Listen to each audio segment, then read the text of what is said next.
This is a plan that was agreed to by 179 nations. It's called the Agenda for the 21st Century. It's a totalitarian state being developed right now all over the world.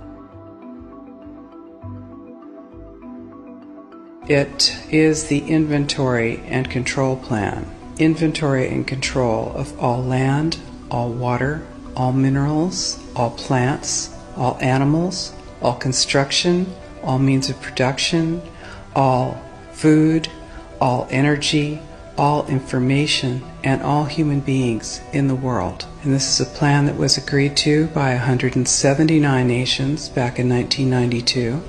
It's a United Nations plan. It's called the Agenda for the 21st Century.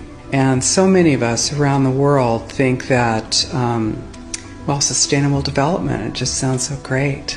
Isn't it about recycling and creative reuse and creating energy and food resources for everyone? And the answer is no, it really is not. It's about moving populations into city centers, concentrated city centers, and clearing them out of the rural areas.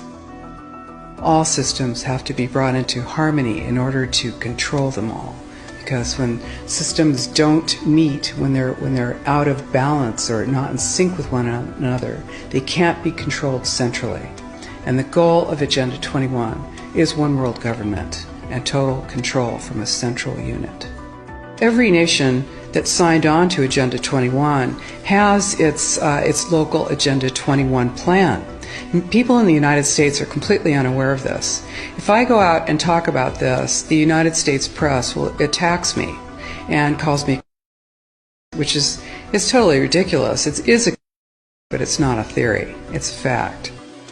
The three pillars of United Nations Agenda 21 are economy, ecology, and equity, the three E's. And everyone sort of thinks that they know what that means, the idea of social equity. It must mean that, well, everyone's going to have access to clean water and clean air, and no one's property is going to be used as a dumping ground because they are at a poverty level. But really what social equity is about impoverishing huge portions of the population and bringing down the developed nations. Everything that we're looking at now is destined to collapse our economies. It's a totalitarian state being developed right now all over the world. And what major corporations want in this development is to be able to have full movement of the planet.